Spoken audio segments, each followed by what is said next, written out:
Il est l'heure de parler culture sur Télé 50. Bienvenue à tous sur ce plateau de 50 stars qui vous apporte l'actualité culturelle de manière diversifiée à partir de Kinshasa, la capitale de la République démocratique du Congo.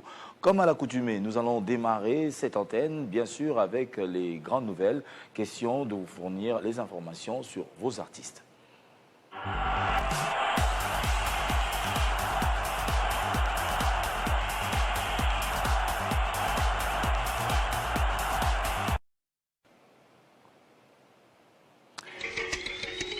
Il était une fois un enfant de l'Obefu. 10 ans d'immortalité de Papa Wemba, décédé le 24 avril 2016.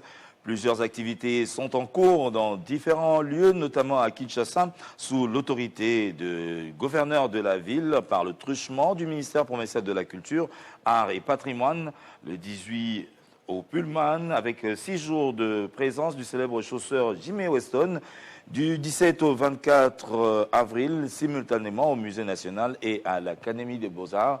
Plusieurs activités y sont. L'orchestre mythique Zaiko Langalanga séjourne déjà à Paris, en France, dans le cadre des préparatifs de sa production au Zénith de Paris. Pour cet événement inédit, Yajosa a rappelé quelques figures ayant marqué l'épopée du groupe, notamment la danseuse Nina Alengisaka et le chanteur Lola Moana, avec une guest star, le chanteur Lita Bembo, pour l'hommage qui sera rendu à Papa Wemba.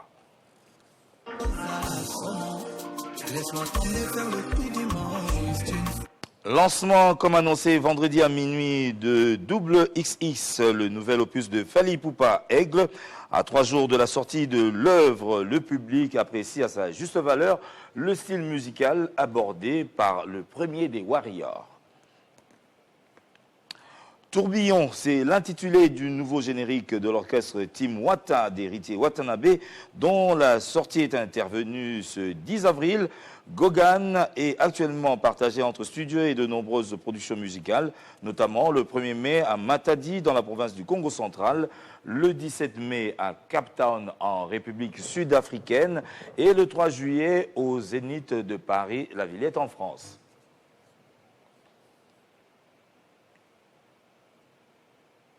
Le chanteur Ferregola est annoncé en Afrique du Sud pour un concert inédit prévu le 16 mai avant son atterrissage à Londres au mois de juillet prochain. Dans la série des productions à l'international, le rendez-vous de Emilia Lias et son orchestre Wenge Pusanatovanda au Bataclan le 11 juillet à Paris. Dans le lot de ses invités annoncés, Blaise Boula, Suzuki Luzubu, Serge Mabiala et autres. 70 ans de Koffi Olomide, l'événement est programmé au stade Roi Baudouin à Bruxelles en Belgique.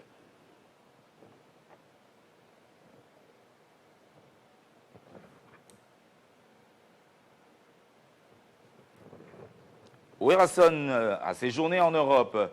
Roi de la Forêt y est allé dans le cadre d'une visite éclair à la salle Forêt Nationale où il va prester le 4 juillet dans un concert intitulé Coup KO. Et c'est un agenda chargé pour JB Mpiana, Papa Chéri. Vendredi et samedi, la star congolaise s'est produite à Kolwezi dans le Lualaba pour l'ouverture officielle d'un centre hôtelier. Ce dimanche, Papa Chéri et sa machine à musique sont annoncés à Le Club de Lubumbashi dans la province du Katanga. Et ce mardi 21 avril, il sera à l'affiche à l'Institut français de Kinshasa.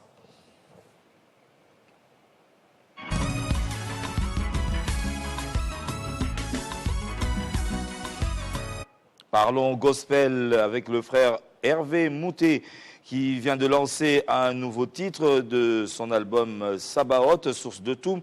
Après Ticket Gagnant, Maloba Nzambe et Amour Divin, l'œuvre s'intitule Naza Destinée, déjà disponible dans toutes les plateformes de téléchargement digital. Le chantre de Dieu s'annonce également pour une production de louanges et d'adoration le 4 juillet au Showbuzz à Kinshasa dans le cadre de la présentation officielle de son fleuron artistique qui comporte une 20aine de chansons.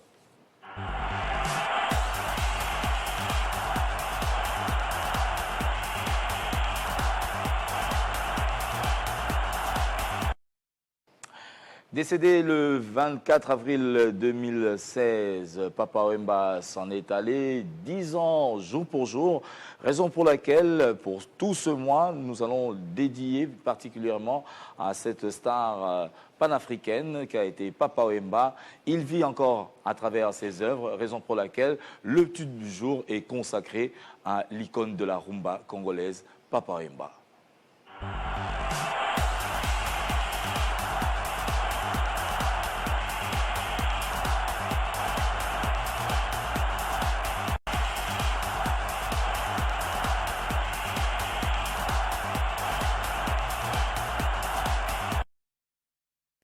Mobembo, c'est l'intitulé de cette chanson que nous venons de suivre. Et oui, Papa Wemba s'en est allé, il reste toujours dans nos cœurs. C'est comme s'il avait pu voyager dans un autre monde, mais à travers ses œuvres, comme je venais de le dire, il est parmi nous. Et cette chanson, nous la dédions à une des stars également congolaises qui réside à Abidjan, Mabina. Et oui, elle est actrice, mannequin et également chanteuse. Récemment, nous l'avons reçue ici et nous profitons de l'occasion pour saluer tout le peuple ivoirien qui est en train de nous suivre. Et le 24, nous savons que, que ce soit Kinshasa, que ce soit Abidjan, nous allons une fois de plus saluer la mémoire de ce grand artiste musicien de l'Afrique noire. Nous allons poursuivre cette fois-ci, tout en saluant également d'autres personnes qui nous suivent cet après-midi. Nous pensons à Guy Tubilanjoko depuis Toronto au Canada. Nous pensons également à Toda l'Espoir depuis l'Irlande. Recevez notre bonjour depuis la France chez Ido Mambou. Et sans oublier le Big Amadou Diaby, que nous saluons en ce dimanche ici à Kinshasa. Nous allons donner la voix à un artiste. C'était dans le cadre d'un plateau spécial que nous avons organisé entre confrères ici à Kinshasa. Nous citons Tony Coco, nous pensons également à Glody Akina, Nondi Premier et également Léonce Lakyong, avec lesquels nous avons pu arracher un entretien avec le chanteur Bunafile qui présentement séjourne à Isiro dans le Haut-Ouélé dans le cadre d'une tournée qui va certainement lui permettre de rencontrer ces nombreux fans de ce coin de la République. C'était ici à Kinshasa, à l'espace chez Yala. Nous saluons M. Joseph Ndrocha Yala et également Maman Mireille Massila. Marilou Yala, Marie-Ange Yala, recevez notre bonjour à travers cet élément que nous vous proposons. Vous avez quand même symbole de la jeunesse, l'élo actuellement. Tu as vu que jeunesse Namiso, sur le plan peut-être social, mon coco les alaka. Et en plus, thématique nayo, ils ont rimé plus sur le social, peut-être mariage, mais à l'endroit de la jeunesse, il y a ici, Barozalawana. L'ilobani rolobana bango en termes d'espoir, parce que tout le monde a mingi jeunesse les a fragilisé, bazozanga ba repère. Il y a déjà modèle, il y a société. Parce que tu as réussi dans ta musique, mais nous avons un repère. Message aux la profond vis-à-vis, il y a bateau surtout en province, ici par exemple, pour épanouissement au Yozuilelo. Bataille la Nzambe, basambe la Nzambe na solo, et puis balinga misana bango basala. Chacun de nous a un temps na se amabele ou son on koki au forcer. Tu te dis chrétien? Bien sûr qu'il y a oui, dans chrétien, dans croyant, dans voilà. Dans un moutou, conseiller. Ma première conseillère, c'est ma maman. Ah, moutou a fan de ça, ngatal sanga, igmo na na lingo tambola boyo zo misabwe. Ozomona. Donc lelo boy, j'ai 40 ans, mon na fan de âge na ba tebele ba duta na. Je suis né le 1er janvier 86. Donc na mi papa, na na bande. Moi na liboso à 20 ans. Ephraim, il a 20 ans et ma deuxième fille a 17 ans, ok, 18 ans. Moi, on a Souga, on a 14 ans, au Fradi. Donc, les autres, à Joban, on a commis. Namo kila le londe commis, ils ont permettre ngati. Naba no la sabatu nyo so nganaza. Peut-être na sala ki on a baneo et les kaki.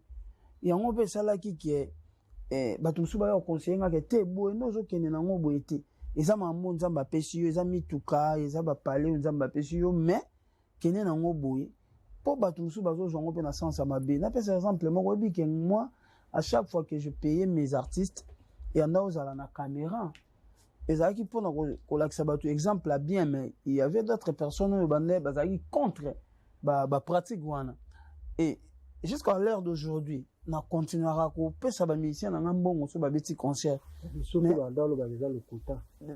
problème ya te sikoyo ya bien nango yaka musicien so alongwe pa bina file akoloba ne makambo nyonso mais so otuni eke estce mbongo bando apesa ya solo aloba te wana nde ya solo mpo bamusicien mpe balongwaka shenga ti lelo so musicien abeti concert azwaka lar shenga mais tolakisa yango su te parce que eza na bato mosusu bandaki kosepela nango bato mosusu bandaki kosepela nango te mode de vie na ngai ya lelo ezopermettre ngai te naya kolakisa bato oyo nazwa to oyo naa nango nakomona apesa nzambe merci na oyo apesa nga oyo ebele na age na nga baa nango te oyo ebele basali miziki koleka nga baleki nga na koyemba babeti na bawenge babeti na baquartier latin babeti na baviva la muzika basali mpe bakombo peut-être koleka nga mais nga nzambe asali nga grâce na age oyo naa nango nameki kosorganize nameki kozwa oyo nazwi alors nazopesa nzambe merci ce qui peut-être je le faisais avant peut-être te ce qui je le faisais avant ezalaki eza normal mais après nana baconsidération te boye te voilà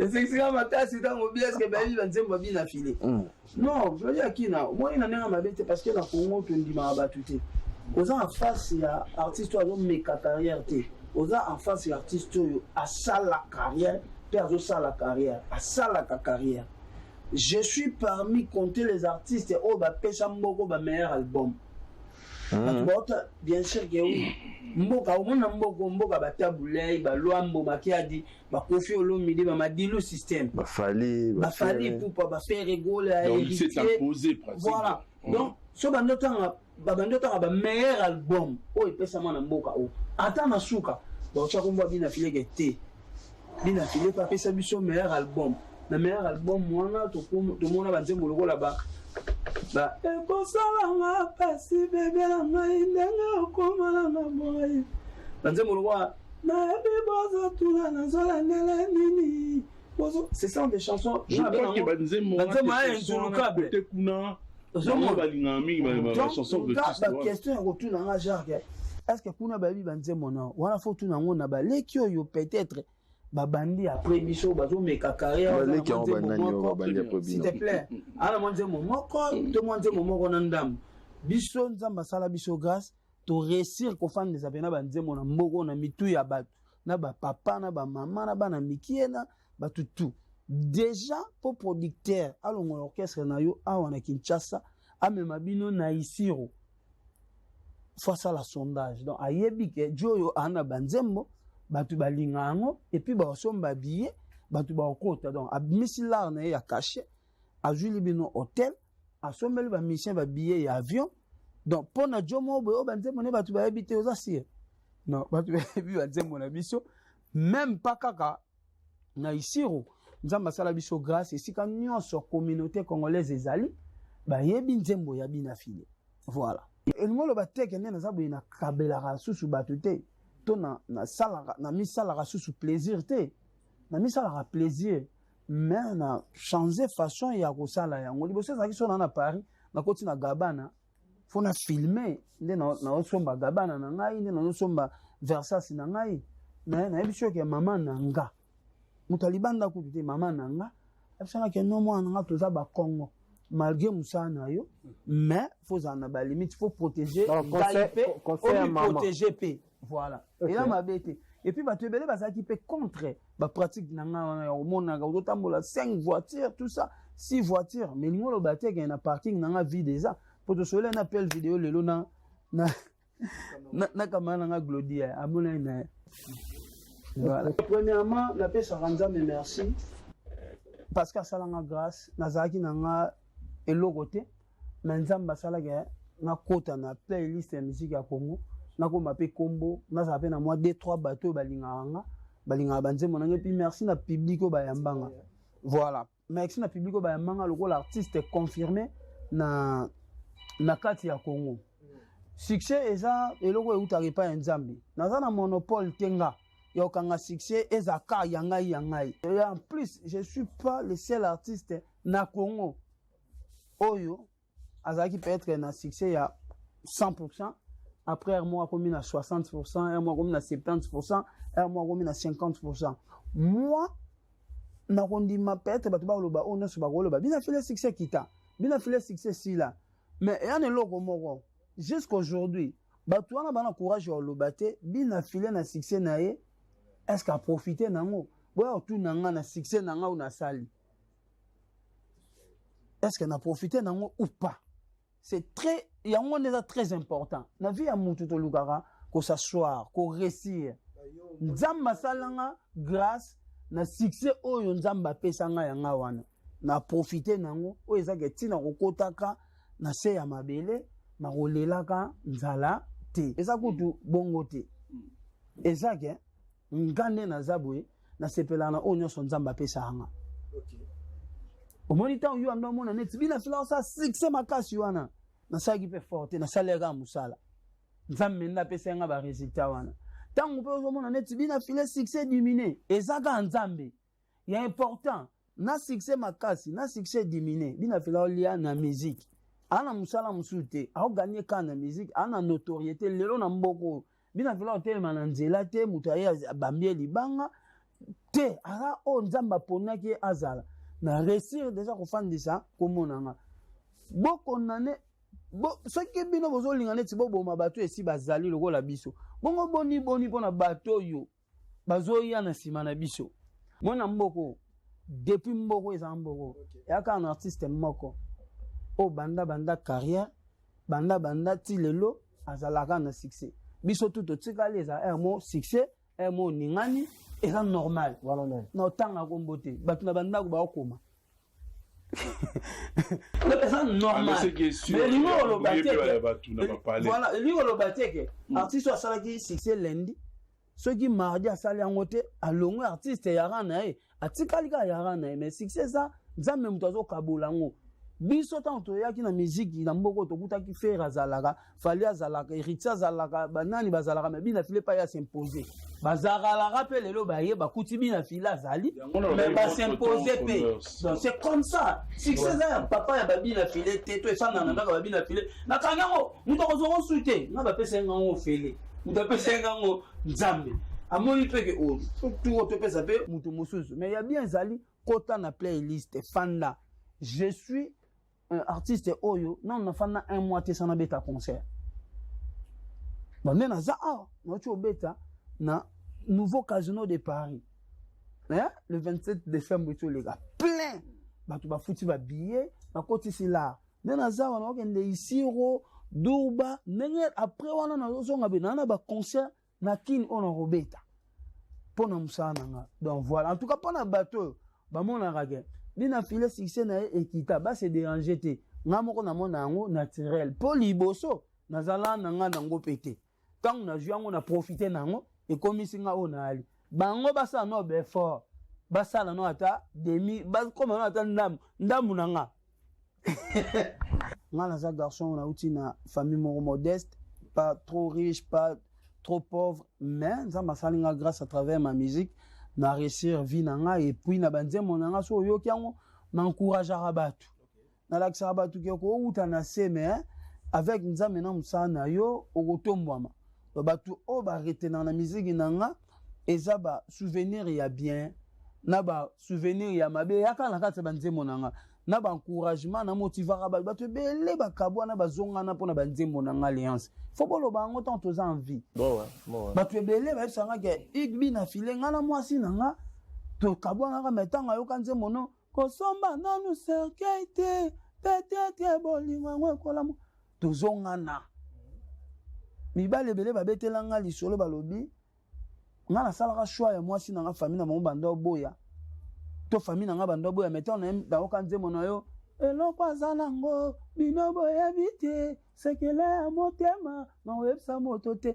eza kwa réponse ya bato banda ko boya couple na biso ezala naza source lelo ya motivation ya ba jeune ebele banzembo nanga lokola responsable na te ya ba jeune balamuka na tongo bakendo luka ba préparer à venir à lobby donc o batu faut ba retenir na musique nanga eza évangélisation na kati ya banzembo nanga nga na te yaka voilà yango différence yanga na bango yango wana yango moni pe ba kokaka ngai te donc boko yinisa elongi nanga boko yinisa mukuse nanga boko yinisa comportement nanga mais ko yinisa nde banzembo nanga pa batu wana nde problème donc boko daye boko tika ngo batu balinga ngo kaka.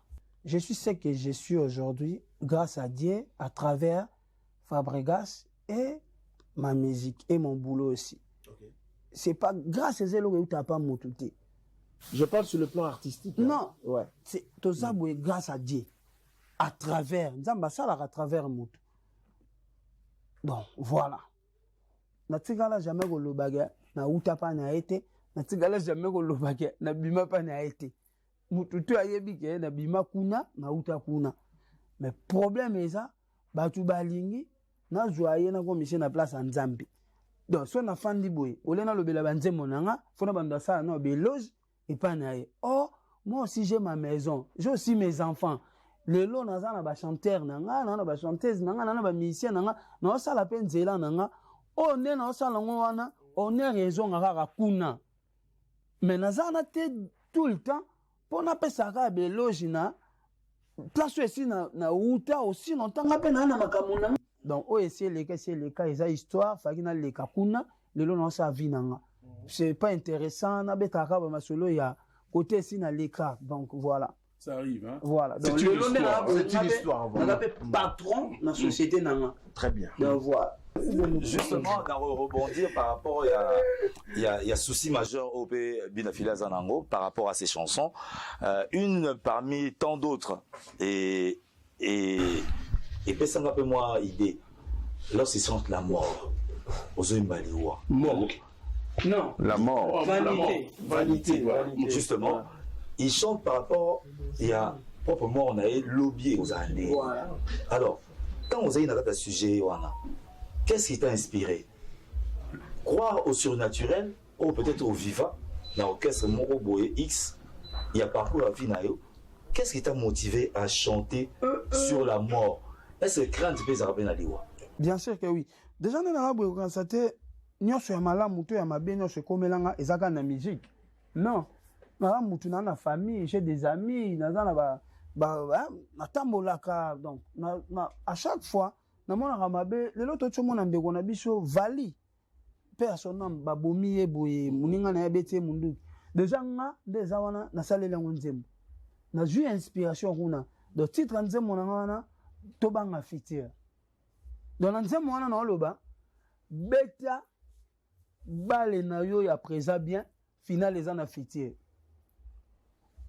on comprend parce que fitir ezo bangisa na la muto yo to sa rappelle na batu mutu so bozaki na bien le lobby tout ça tout ça la peu d'erreur na entourage na biso to gérer ka peu d'erreur mususu to ba défaut mususu ba ninga na biso pe ba sala mais au moment que jour yo sala mo erreur muto ko gérer ya azate ba mo fa yo chango na mokili ozomona donc tant na sala nze mona neti ya liwa na monaki na mitalaki na zape na ba master mususu ba parents na bango bazaka na ba mbongo ebele ba kufa amsusu ba master wana lelo ba koma osenga biso pe mwa lipa aobetelo pe lisolo ya vie na ye ke nga papa na biso azaka bwi donc inspirant quoi Obanga liwa bien sûr que oui eloni se bank sa ona liwa ezwanga na moment oyo na sisi na makambo faki na saate ezwanga a pied levé elongolanga na mokili tango yango elingi eloke bangisa nga yango wana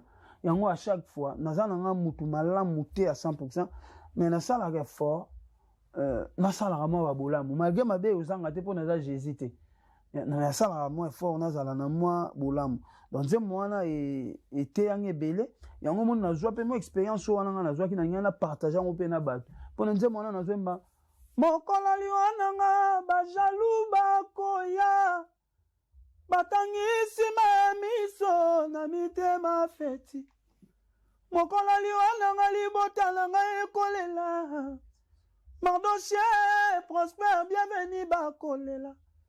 ya maia kolela lekina yake ano wambima we mokolo nakowa na ngai bobosana te bolamu na ngai na mokili ozangisa bolamu na ngai epai ya bana na ngai miradi na ngai Efraim na ngai bakosomba bilamba etalo baena matanga na ngai bakosala tapage mokolo nakowa naliaki na bango namelaki na bango mokolo liwa na nga basusu balali na ndako lobi basusu bakobosa na bana na ngai bakoleka bana na nga bakobeta bango kara lokola naza na bomo itika na bongisa avenir ya miradine Efraim na nga mame mawaye mokola liwa na ngai ekozala mawa. Une chanson, comment il était, hein? Je sais pas comment il était. Une chanson très percutante. Bien sûr, à chaque fois qu'on a un mango, on a les larmes. Parce que banzemba boy na ngo ba neuf vraiment il y a un nam, il y a banzemba boy. Une chanson très percutante, voilà. Il faut le dire. Alors, ce roseau comment on entend de fan de pardon? Am su mukolo glodia ko kufa. Mon copie entre bicho aux années pe na ba fête on suis pas aux alaté donc à chaque fois qu'on a un baranze moana il y a moins ça là attends za maladie attends za ya ko konda attends za nini faut na travailler na bosser pour na yebike na otika bana lobby na okende na bana ba otalelanga na boyi lobby à venir à bana na nga ezala compliqué donc en même temps nazo te ya pe batu mususu ka so na 8 mois 10 na salela 7 na bombata 3. Alors, une carrière basée pratiquement sur la rumba congolaise. Alors, Nabi, peut-être vous allez contre ou bien pour que rumba congolaise ait quand même identité de tout un peuple. Rumba Ngopé et Bandi Utakala, et Bandi n'a pas grand nom, il y a musique congolaise. Lélo Suko, autant que la évolution musique congolaise. Oyo.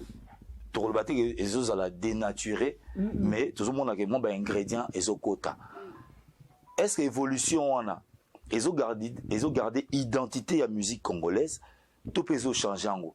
Est-ce que vous pouvez aller prêt au moderniser rumba oyo, bah tu vas savoir message n'ango pas nayo, na yembeli nayo, na caché nayo, pour que ndenge bah tu sois zoloba, ils ont à l'international, ou bien au linga garder identité oyo ya rumba oyo banda. Surtout que cette rumba a été inscrite dernièrement au patrimoine culturel et matériel de l'UNESCO le 14 décembre 2021. Rumba eza lokola ebale. Mutu na mutu azoya azozwa par na ye, mususu aki olambela, mususu aki osokola, mususu aki osokolela elamba, mususu asokoleli nzoto. Donc, soki mutu a moderniser rumba eza mabe te. Je pense que Batunion Soba réussit ça au la succès na mboko. Après papa Taboulay, après papa Nabiso, Pepe Kale bato, to yebi ke grand Kale bato sala penza rumba. Tout ba après bango. Je pense que na moi touche mo sala na banzemo na bango, yango sala ke bazala ba marque lelo. Donc ce qui fallait pour pas ça fallu à ça lelo, et là parce que sali rumba te loko à Taboulay. Parce que sali rumba loko a fallu. Ce qui est bien filé, ça bien filé au azalelo. Et ça parce qu'à sali rumba te le kola wendo.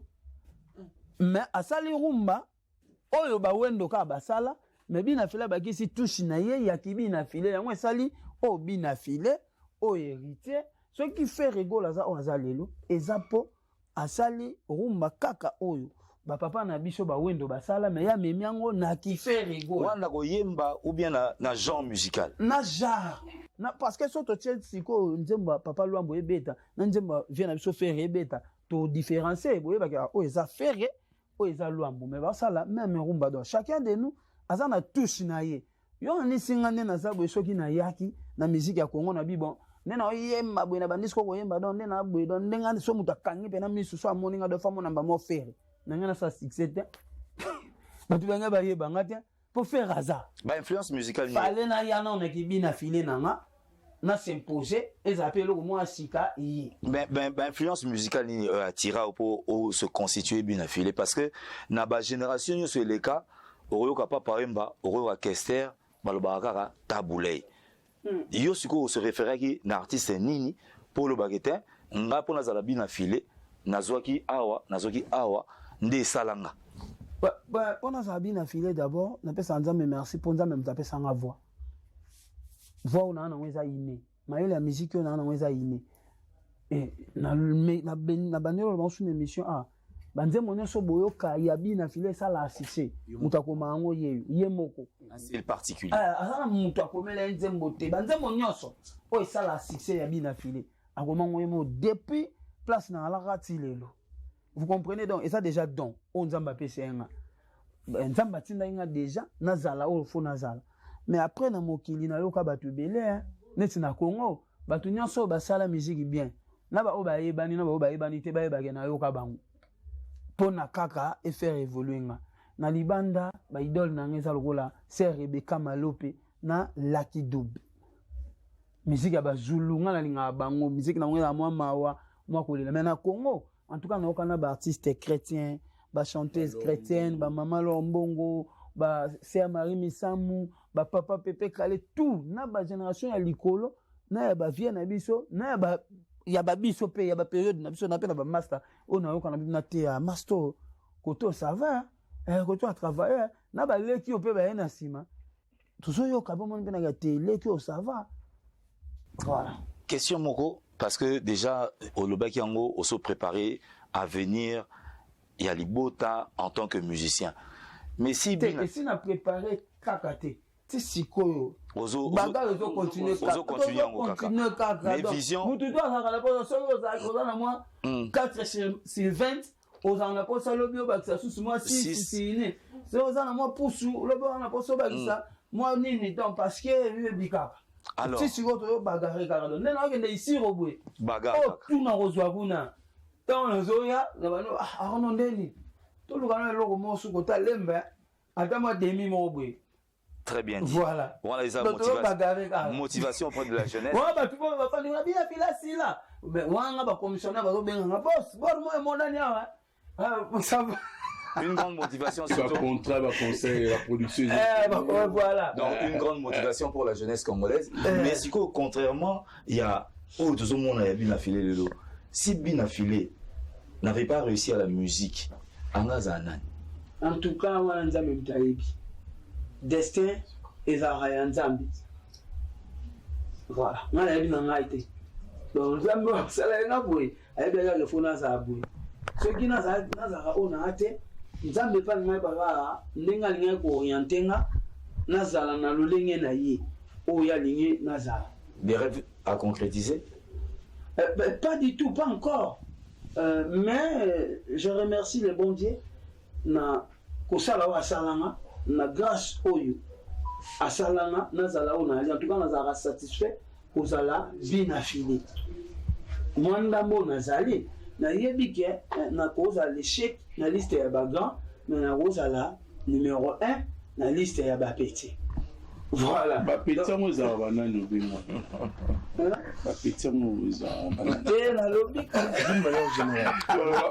na lobika soki totendeti pa soki totendeti na liste ya ba totendeti na liste ya bapapa redi bapapa kofi bavena biso bafe rigola bavena biso baheritier tout ça so bavena biso bafali pupa so batenga kuna nakobima ata mwa l'échec to ata avant dernier mais après elisi ekolanda siko na bato to baolitana so babandi otanga nakoza mpe mwa yaya ti bongo te so esengi yo moko tanga yo moso tanga olenge bato bon baleki na nga penza ozoloba bayaya c'est-à-dire oyebi mpe baleki baleki na nga penza musicalement eza kaka te oyo asala musique eza oyo aréussir mpe kokotisa bato banzemone na mutu parce que ti sikoyo na veni na biso eya na bato bayembaka abeleki na nga na abimi te mais lokola bato bayebi na ngo nzemone te bon baleki na nga penza na koloba na ndenge bien quoi parce que baza mo ebele obiga osa biso ba leki nanga DJ Momboshi leki nanga Zing Zeng leki nanga Zagalara mais ngolo ala moto ko pela mabe on a mis la musique urbaine na rumba otangite na musique urbaine botami ka na rumba non urbaine leki nanga Thierry Mugler voilà Thierry Mugler il y a Thierry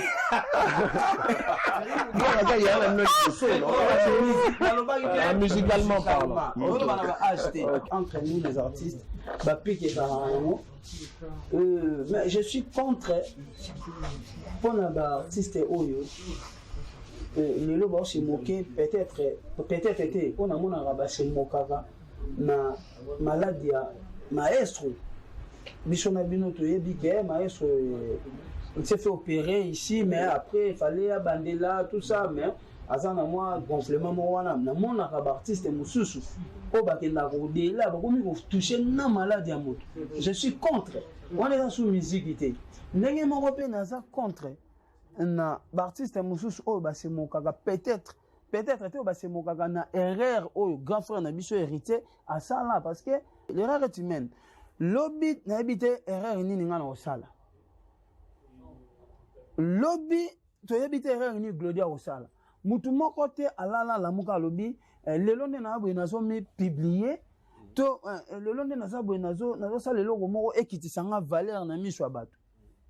Ozomona donc ngana ko sepela te lelo moko ya muningo emsu eza choc moko uto lelo moko esalama par erreur ngana comme sango neti parti moko ya ngai ya makasi yango wana te donc nazo condamner tous les deux côtés bato yo ba se mokaka na maestro pona maladie azana ngo na kingo eza normalité wana to komi ba inhumain et puis pona bato ba ka ko se moquer na héritier pona eloko mo esalama eza msu par erreur eza normalité ngala ko préférer soki héritier ya fanyawa aloba boy maana ba date koleka Fabregas na obeta concert koleka ye naza streamer koleka ye na ba contrat koleka ye na beta ki koleka ye Fabregas pe soka ye alobi bon nga pe Fabregas ne naza boye na ba date koleka héritier na beta ki koleka ye nazo beta pe su koleke na ba vie koleka ye na solliciter koleka ye to suki wana ne musique mais so ye komi makambo ke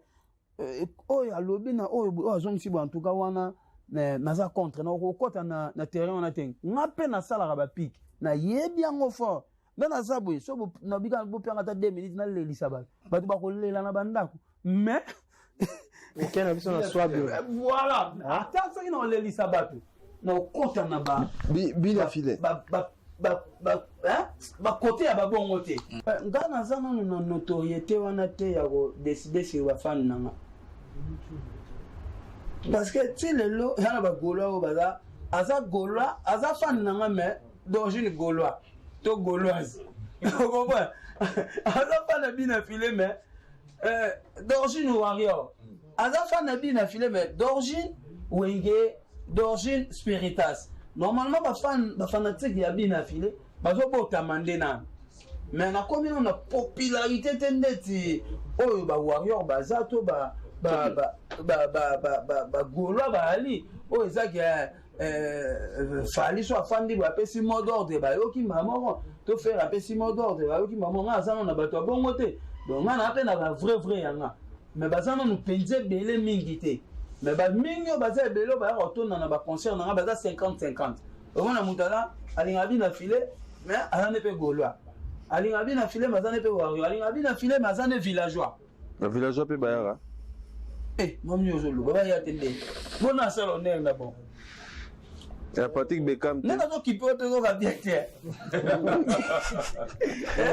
eza Patrick Beckham te non pour lelo to na l'aide du maître yo longola l'élève non en tout cas ndeto za boye biso nyonso ndeto bima kuna mutu na mutu awsala ka honneur na ye na niveau na ye na ba pourcentage na ye ozomona donc nga na bika na sala rapé fierté ya Villanova na point nanga très bien ndeko tangi Patrick il passe à la rapé fierté na niveau na qui encore c'est Dakar pour merveille Yamado tozebele siko ya bien na moso lingo yeba zwaka micro limane na balabala banda ko tuna nde public public siko ba biso témoigner na bango tuana muto sala ngo penza siko pena ya solo oleka eza intel so iba ochanga merci so pe ba ochanga ite conscience na yo eyebi donc na concerne nga ba villageois pe ba linga parce que toi on a deux catégories ya ba villageois ouais Oh. ouais toi on a ba villageois oyo baza ba villageois pour ba lingaka orchestre na ba musicien ya Villanova toza na ba villageois oyo baza pro Fabregas donc ya za villageois pour Fabregas aza no fanatique ya Fabregas donc pona ye soko solo na Fabrice bien nde alingi yo soko solo na Fabrice bien te oyemba lokwa Angelu okita o mat yetaliete mais ça na ba villageois msusu ba yebi ke na musique batuko yo kanate ezalaka mais cheda ya mado aza mwa na biso abima chez biso intel aza mwa na bima na Villanova biso tozana pona bango parce que ya babongo nde bayaka ba concert nanga bayaka na mona ka bango pe na ba page nanga muto epe na bino na villageois mais na linga nzembo na yo osomona parce que o bayaka ba concert nzo bazé belé o bayaka te wana o baza pro maestro bana na bango mwa liboke mo ya muke mwa jara batu mo boyekaka voilà pona bango pe ba mona ke po ba manifester bolingo na bango envers maestro fo ba finga biso ba ressortissant ya village to bato yo il est karaté na artiste préféré na bango za artiste oyo a évolué pemeni ya on comprend Fabregas voilà na évolué pemeni na ye à travers ye grâce à Nzambe na bimi ngapelo na sa chemin nanga donc atikali mentor nanga a vie to chanzango te na histoire mais atikali mentor nanga atikali muto yo alakisi ngape na miso batu oh asana ba valeur rebelle artistiquement mais humainement eloba maka oui c'est ça Oui. ça c'est dit humainement to kokoza la peine na ba compréhension mon côté tout ça ba tout kokoza peine na ba préférence mon côté elingo lo baté lo na beta bana ye so ye alingaka mbinzo ngape fona lingango kaka ezaka ke msunga na linga mbinzo te ya linga mbinzo eza normal que humainement toza na ba divergence mutuna toza na ba choix na ye et chaka ye musika nga musika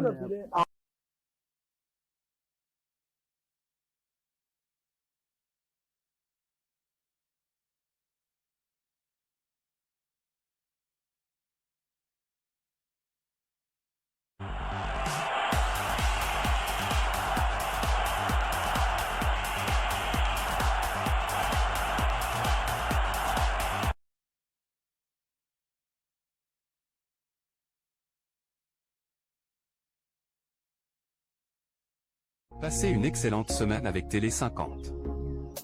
Chaque jour, le journal. À partir de 13h et 19h. Parmi vos programmes préférés, JMK Today. Tous les jours à partir de 11h. Suivez l'actualité dans toutes ses facettes, avec l'invité. Chaque lundi à partir de 20h30.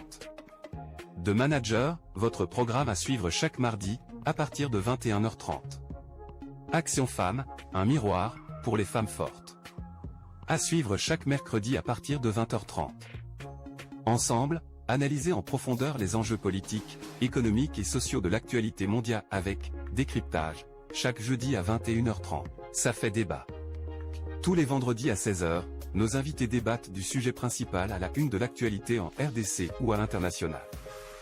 Pour les amoureux du sport, votre rendez-vous à ne pas manquer. Suivez, au cœur du sport. Chaque samedi à partir de 10h. Club 50, votre programme préféré chaque samedi à partir de 18h. Télé 50, simplement congolais. Et voilà, nous voici de retour après cet entretien exclusif avec Bunafilé qui, je le disais tout à l'heure, séjourne actuellement dans le haut où elle est, dans le cadre bien sûr d'une tournée à Isiro et dans d'autres villes qu'il a pu également citer. Beaucoup de chance à l'artiste et nous attendons certainement un retour positif de ses fans. Nous allons faire un clin d'œil à une dame qui est en train de nous suivre cet après-midi. Divine Osonkié, le coucou, et également à Dr Rangine Moutound que nous saluons particulièrement cet après-midi. Nous allons poursuivre cette fois-ci avec la série, un anniversaire. Un anniversaire, et c'est notre jeune demoiselle, Voldy Mon Amour, qui fête aujourd'hui son anniversaire. Nous te souhaitons, nous tous, de la famille, bien sûr, partant de Kinshasa, aux États-Unis, et oui, également du côté de Bumba, voici donc Voldy Mon Amour. Et oui, bon vent, beaucoup de succès, grandis encore en sagesse parce que tu es déjà intelligente. Nous te souhaitons donc bonne santé, prospérité, longévité également. Et c'est de la part de tes sœurs, Divine, Stéphanie, Naomi, Anaël Paris et également de ton frère Dylan Ambongo qui salue également ta naissance en ce jour. Nous allons clore cette émission en parlant bien sûr de cette soirée de gala, mais avant tout, une fois de plus, Papa Wemba, dans le cadre bien sûr de ce festival qui se tient ici à Kinshasa, que Viva Papa Wemba, c'est déjà chez vous, que ce soit au village Molokai, que ce soit à l'Académie des Beaux-Arts, la série également qui a été au Pullman, et on note également le musée national qui va donc qui reçoit, comme je le disais tout à l'heure, ce festival que viva la musique et que viva Papa Wemba, 10 ans d'immortalité. Il était une fois un enfant de l'Obefu. Il n'était pas chanteur, il était une attitude.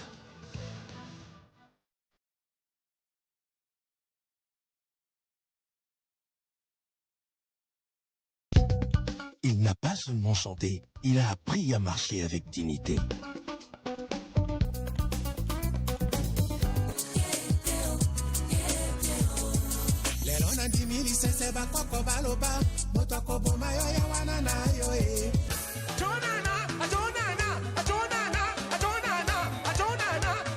Chez lui, la musique débordait de la scène. Elle entrait dans son corps. De l'Obefu au monde, il a transformé l'Afrique en signature. 10 ans après, Papa Wemba ne disparaît pas. Il continue de vivre en nous. Festival Viva Papa Wemba, du 17 au 24 avril, au village Molokai. Le 18 avril, au Pullman Hotel, à la nuit de la salle. Et le 24 avril, à l'Académie des Beaux-Arts. Et oui, que viva Papa Wemba, l'immortel. Avant de clore cette émission, nous allons vous proposer cette soirée de gala qui aura lieu dimanche prochain ici à Kinshasa, donc à la date bien sûr dimanche prochain ici à Kinshasa. Et il y aura donc cette soirée de gala exhalée, et qui est une initiative culturelle, stratégique et humanitaire qui va donc récompenser ces personnalités dans le monde culturel qui ont donné de leur voix et également de leur œuvre pour le bien-être humanitaire ici en République démocratique du Congo. Parmi les prix, on note le prix Léopold Sédar Senghor, on note également le prix Simone Veil, le prix Issani, le prix Exalé, Héritage, et ce sont des prix donc d'excellence de la francophonie, parce que Gala Exalaire 2026 est une soirée qui met en avant la langue française, bien sûr, avec au programme pour cette première édition. Et il y aura donc une séquence artistique d'ouverture et des allocutions institutionnelles, séquence d'échanges institutionnels, séquence artistique centrale, séquence caritative officielle, la cérémonie d'honneur et de reconnaissance de remise de distinction de l'excellence francophone, avec, comme je l'ai dit, plusieurs prix. Et ce sera donc au Fleuve Congo Hotel dimanche prochain. Et il faudrait dire que cette soirée de gala a une portée internationale et significative avec un thème particulier, francophonie, une voix, 1000 visages, qui illustre la richesse et la diversité de l'espace francophone, unis par une langue commune et portés par une pluralité d'identité culturelle, historique et géographique. Ce thème célèbre donc l'excellence et la diversité francophone en mettant en lumière ceux qui inspirent transformation et laissent un héritage positif à leur société. Nous allons voir ce qu'a été ce point de presse en ce jour, du côté du Musée national. Nous l'avons dit au début, nous prenons l'excellence francophone dans toute sa diversité. Une voix, la langue française qui réunit toutes les sensibilités, toutes les diversités culturelles, humanitaires, institutionnelles, diplomatiques. Donc la francophonie, nous célébrons l'excellence francophone dans toute sa diversité, dans toutes ses facettes. Nous ferons des éditions dans d'autres pays francophones. C'est question de moyens. Donc nous croyons d'abord, nous avons foi à exhaler. Nous allons tout faire pour trouver des moyens qui peuvent nous permettre d'agrandir les sphères, c'est-à-dire d'aller un peu plus loin.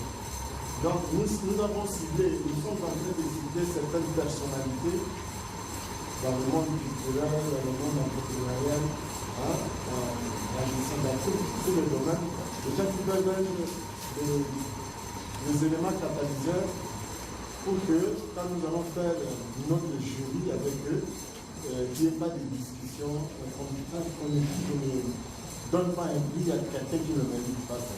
Donc, les prix doivent récompenser vraiment des gens qui ont impacté.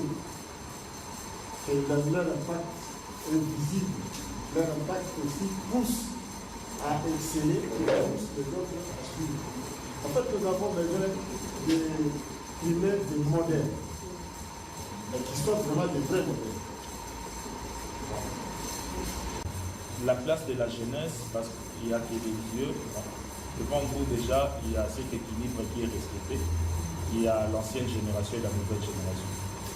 Il y a un vieux et il y a un jeune. Lui, il a 36 ans. Expérience. Encore. C'est une légende, donc on respecte cet équilibre-là. Parce que c'est. Et d'ailleurs, dans la soirée, il y a une thématique qui est proprement de la jeunesse. Qui sera parmi les panélistes, il y a le coordonnateur de la jeunesse, le président de la coordination de la jeunesse nationale, en fait, M. Claude. Il est parmi les panélistes. Donc la jeunesse n'est pas prise mise à l'écart. Le jour de la soirée, vous découvrirez que ce que la jeunesse peut faire de mieux dans la société. Exalée et internationale, elle est francophone. C'est une initiative francophone qui est née en RDC. Donc elle n'est pas limitée à Kinshasa, mais elle est francophone. Donc elle n'est pas seulement aussi nationale, elle est francophone. Monsieur l'ambassadeur l'a dit, dans d'autres éditions, nous serons dans d'autres pays francophones, mais la soirée des galas se tiendra ici à Kinshasa. Donc nous sommes une initiative ou bien une organisation francophone. Nous voulons reconnaître l'excellence dans l'Afrique francophone. Cette femme est l'image d'une femme africaine, mais qui apporte l'excellence, qui incarne l'excellence, qui est bien décorée. Vous voyez, dans la tradition, la décoration était synonyme de beauté, d'excellence. Vous voyez, et cette femme qu'on a décorée, qu'on a maquillée, elle est l'image de l'Afrique, de l'excellence de l'Afrique francophone. Parce que l'initiative est née en Afrique francophone. C'est pourquoi nous avons mis l'image de la femme, symbole de la beauté. Pour plusieurs raisons. Parce que plusieurs fois, on n'a pas su élever notre voix, parce que nous n'avons pas une tribune pour le faire. Ou peut-être qu'on ne nous a pas permis d'avoir cette tribune-là pour faire élever notre voix. Maintenant, nous devons tout faire, lutter pour que nous puissions, pour que cette candidature passe. Enfin, pour que nous ayons une tribune pour dénoncer et dire et parler vraiment du fond de notre pays. Et apporter l'excellence que le Congo doit apporter dans la francophonie. Merci beaucoup. Ça sera un rendez-vous annuel.